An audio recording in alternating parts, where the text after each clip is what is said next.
तो अब हम बात करेंगे गुलाम वंश के बारे में, जिसको मामलुक वंश बोला जाता है।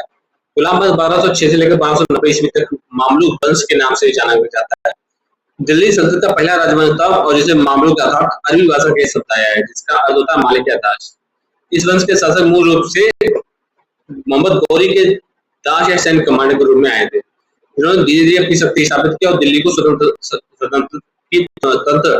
सल्तनत की नींव रखी। गुलाम वंश का उदय के बारे में बात की जाए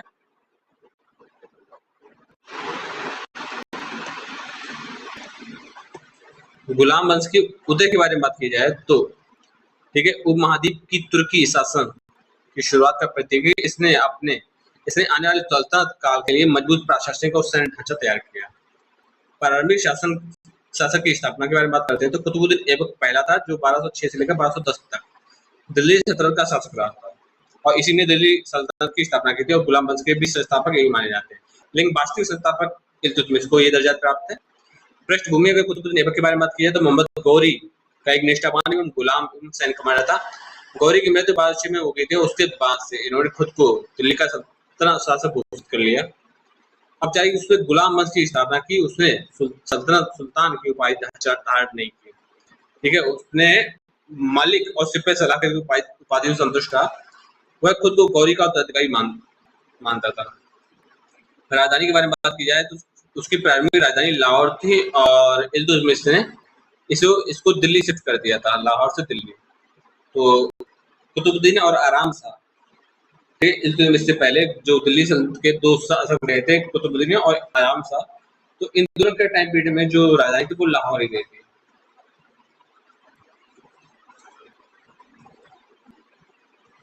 विजय विस्तार के बारे में बात की जाए तो ऐबक ने गौरी के विजयों को समेकित किया और उत्तर भारत में कुछ हिस्सों पर नियंत्रण कर लिया था। निर्माण कार्य के बारे में बात की जाए तो अपने निर्माण कार्यों के लिए जाना जाता था। उसने दिल्ली में कुतुबुल इस्लाम मस्जिद, जो कि भारत में पहली मस्जिद थी, उसका निर्माण कराया था।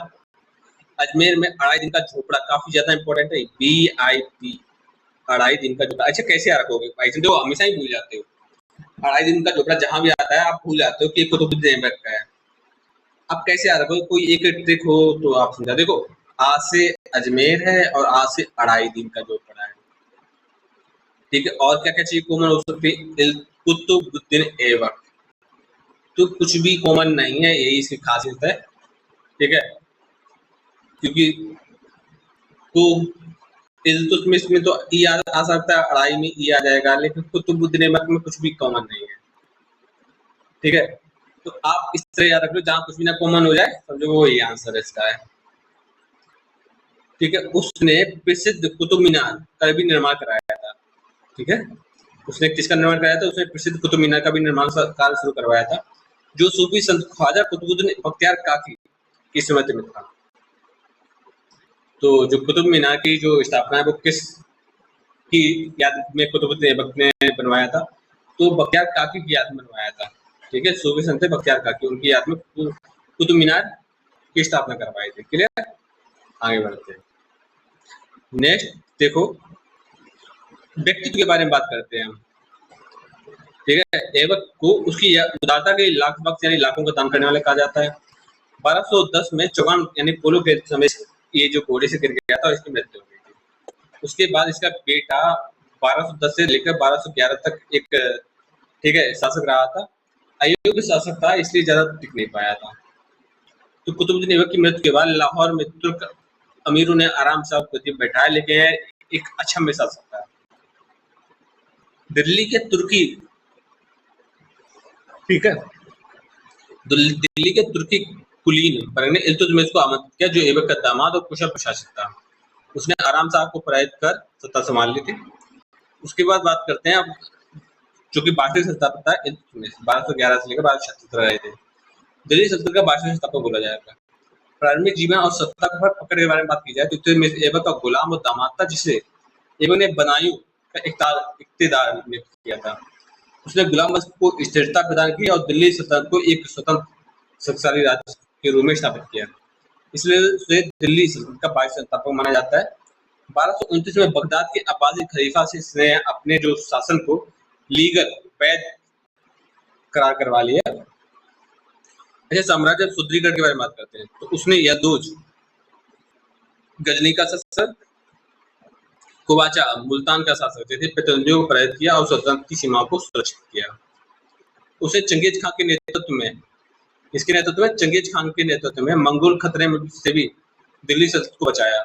जब मंगोल ने ख्वारिज शाह जलाल उद्दीन मंगवर्णी का पीछा किया तो इल्तुतमिश ने मंगवर्णी को आश्रय देने से इनकार कर दिया था। ठीक है, जिससे मंगोल दिल्ली से दूर रहे। फिर से सुना, उसे चंगेज खान के नेतृत्व में मंगोल खतरे से दिल्ली सल्तनत को बचाया। जब मंगोल ने ख्वारिज शाह जलाल उद्दीन मंगवर्णी का पीछा किया, ठीक है, तो इल्तुतमिश ने मंगवर्णी को आश्रय देने से इनकार कर दिया, जिससे मंगोल दिल्ली नहीं आए। ठीक है, क्योंकि वो जिस वजह से दिल्ली आने वाले थे वो रीजन ही इन्होंने नहीं दिया, क्योंकि मंगोल पीछे पड़े थे ख्वारिज शाह जलाल उद्दीन मंगवर्णी के, और इन्होंने बहती गंगा में हाथ नहीं धोया और ना ही किसी और का तीर खुद के सर पर लिया, ये निकल लिए।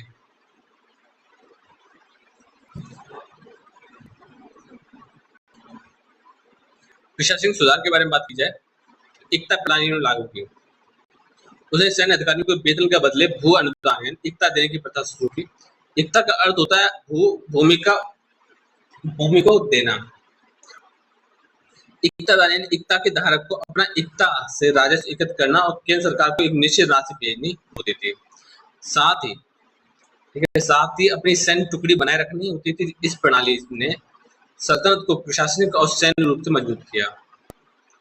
40 अमीरों का समूह के बारे में बात करते हैं। 40 अमीरों के समूह के बारे में बात करते हैं। ठीक है, तो देखो इसमें 40 एक अमीर थे जो बहुत ज्यादा रोल निभाए थे, जिसको बोलते हैं तुर्कान चहलगानी। उसने 40 वफादार तुर्की गुलाम सरदारों का एक समूह बनाया। ठीक है, जिसको चालीसा बोलते हैं। क्या बोलते हैं? चालीसा। उसने 40 वफादार तुर्की गुलाम सरदारों को एक समूह बनाया, जिसे तुर्कान चहलगामी या 40 दल के नाम से भी जाना जाता है। यह समूह उससे प्रशासन सहायता करता था, सुल्तान की शुरुआती दिनों में स्थिरता बनाए रखने में मदद करता था। मुद्रा सुधार के बारे में बात की जाए तो उसने शुद्ध अरबी शैली के सिक्के जारी किए थे। चांदी का टंका लगभग 175 ग्रेन और तांबे का जीतल सल्तनत के मानक सिक्के हुआ करते थे। कौन कौन से? चांदी का टंका हुआ करता था और तांबे का जीतल। ठीक है ना। मुद्रा सुधार में उसे शुद्ध अरबी के सिक्के चलवाए थे। तो आपसे ये पूछ लिया जाए, बताइए इल्तुतमिश ने किस प्रकार के सिक्के चलवाए थे? तो उसने शुद्ध अरबी के सिक्के चलाए थे, जिसमें टका और जीतल था। टका का जो वजन था वो 175 ग्राम था। ठीक है, ग्रेन था, सॉरी ग्राम नहीं ग्रेन था। आगे बढ़ते हैं। न्याय व्यवस्था के बारे में बात की। उसने न्याय के लिए एक व्यवस्थित प्रणाली स्थापित की। निर्माण कार्य उसने कुतुब मीनार का निर्माण कार्य पूरा करवाया, जो कुतुब ऐबक छोड़कर चले गए थे। अब इल्तुतमिश की मृत्यु के बारे में बात करते हैं। तो 1236 में उसकी मृत्यु हो गई। तो उसने अपनी बेटी रजिया सुल्तान को अपना उत्तराधिकारी घोषित किया, जो उस समय के लिए एक असामान्य कदम था, क्योंकि कोई भी अमीर किसी औरत के नीचे काम नहीं करना चाहता था। ठीक है, रजिया सुल्तान के बारे में बात करते हैं। तो 1236 लेकर 1236 लेकर 1240 तक इन्होंने शासन किया, 4 साल तक। ठीक है, तो इनके बारे में खास चीज ये है कि ये भारत की पहली महिला मुस्लिम शासक थी, रजिया सुल्तान। सत्ता में आना, ठीक है, सत्ता में आना इल्तुतमिश के बेटों की अयोग्यता के कारण उसके पिता की इच्छा के अनुसार रजिया को दिल्ली की गद्दी पर बैठाया गया। वह दिल्ली सल्तनत की एकमात्र महिला शासिका और भारतीय इतिहास में पहली महिला मुस्लिम शासिका थी। शासन शैली के बारे में बात की तो रजिया ने पर्दे की प्रथा को त्याग दिया, पुरुषों के वस्त्र पहने और खुले दरबार में शासन किया। उसने शासन के सभी मामलों में सक्रिय भागीदारी की। समस्या पतन के बारे में बात की जाए तो उसे तुर्कान चहलगामी के महत्वाकांक्षी सदस्यों के विरोध का सामना करना पड़ा था। जो तुर्कान चहलगामी या 40 सरदारों का जो झुंड था, समूह था, जो काम करते थे इल्तुतमिश के, जिसको इल्तुतमिश ने बनाया था चालीसा, वो इनके सामने काम नहीं करना चाहता था। तो चालीसा का भी विद्रोह सामने आया था, विरोध झेलना पड़ा था इन्हें। ठीक है, उसने गैर तुर्की अमीरों, विशेषकर एक अफ्रीकी गुलाम जमाल उद्दीन याकूत। कौन था वो? उसने गैर तुर्की अमीर, विशेषकर एक अफ्रीकी गुलाम जमाल उद्दीन याकूत को उच्च पदों पर नियुक्त किया और नियुक्त करके तुर्की अमीरों को और नाराज कर दिया। बठिंडा के गवर्नर अल्तुनिया ने उसके खिलाफ विद्रोह किया था। ठीक है, अल्तुनिया क्या था, इसके पीछे एक स्टोरी है कि अल्तुनिया इससे शादी करना चाहता था। ठीक है, अल्तुनिया इससे रजिया से शादी करना चाहता था, लेकिन रजिया तो पगला घूमी थी याकूत के चक्कर में। अब जब उसको ये सब सामने पता लगा, अल्तुनिया को पता लगा, तो अल्तुनिया क्या करेगा, तुम मेरी नहीं हुई तो किसी और भी नहीं होगी। तो बस फिर देखो आगे क्या हुआ। देखो रजिया ने उससे शादी कर ली थी, अल्तुनिया शादी कर ली थी बठिंडा का जो था। ठीक है, बठिंडा के गवर्नर अल्तुनिया ने रजिया के खिलाफ विद्रोह किया। तो क्या किया कि रजिया ने अल्तुनिया से ही शादी कर लिया कि आओ करो विद्रोह, लेकिन फिर भी वह तुर्की अमीरों द्वारा पराजित हुई। 1240 में उसकी हत्या कर दी गई थी। ठीक है, याकूत भी मरे थे, अल्तुनिया भी मरे थे, दोनों ही चल दिए थे, क्योंकि तुर्की अमीरों द्वारा बीच रास्ते में ही इनको सफाया कर दिया था जब वो आ रही थे वापस शादी करके। महत्व के बारे में बात किया तो रजिया का शासनकाल इस बात का प्रमाण है कि सत्ता के लिए योग्यता लिंग से ऊपर थी। सत्ता के लिए योग्यता लिंग से ऊपर थी, हालांकि उस समय के सामाजिक राजनीतिक परिवेश में यह अवधारणा स्वीकार नहीं हो पाई।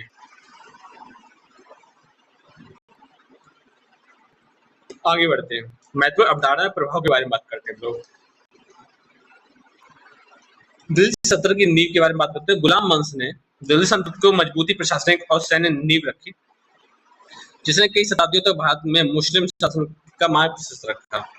कुतुब मीनार का निर्माण इंडो इस्लामिक वास्तुकला एक शानदार प्रदर्शन था, जिसका निर्माण कुतुबुद्दीन ऐबक ने शुरू किया था और इल्तुतमिश ने पूरा करवाया।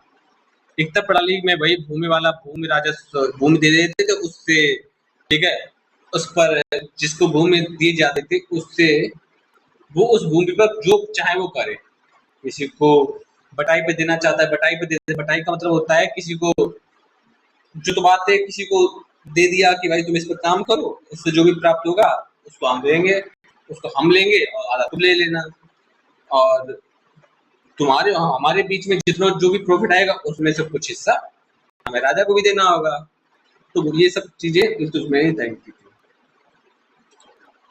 ठीक है, आगे बढ़ते हैं। सल्तनत को दूरस्थ क्षेत्र पर नियंत्रण बनाए रखने और सेना को संगठित करने में मदद मिली। इसने एक श्रेणीबद्ध सैन्य और प्रशासनिक संरचना बनाई। तुर्कानी जलगामी चालीसा सहित एक 40 समूह, इस समूह इल्तुतमिश के समय शक्तिशाली था, लेकिन बाद में यह सल्तनत की अस्थिरता के कारण भी बना, क्योंकि इसके सदस्यों ने अपने व्यक्तिगत हितों की प्राथमिकता दी। बलबन ने बाद में इस समूह की शक्ति को तोड़ दिया था। गुलाम वंश का अंत के बारे में बात करते हैं तो रजिया के बाद कुछ अक्षम शासक जैसे कि बहराम शाह, अलाउद्दीन मसूद शाह, नसीरुद्दीन महमूद गद्दी पर बैठे, जिसके शासनकाल के में चालीसा दल की शक्ति अत्यधिक बढ़ गई थी। ठीक है, फिर से सुनो। रजिया के बाद कुछ अयोग्य शासक बैठे जैसे बहराम शाह, अलाउद्दीन मसूद शाह, नसीरुद्दीन महमूद। ये गद्दी पर बैठे जिनके शासनकाल में चालीसा दल की शक्ति अत्यधिक बढ़ गई। अब कहते ना कि जब राजा की शक्ति कम हो जाए, गुलामों और जो उसके द्वारा जो मंत्री संतरी हैं उनकी शक्ति बढ़ जाए तो दिक्कत होगी। अतः गयासुद्दीन बलबन को मौका मिला और जो चालीसा दल था उसने गयासुद्दीन बलबन पे हाथ रखा कि ऐसा है बेटा तुम आ जाओ, ये सब बेकार है।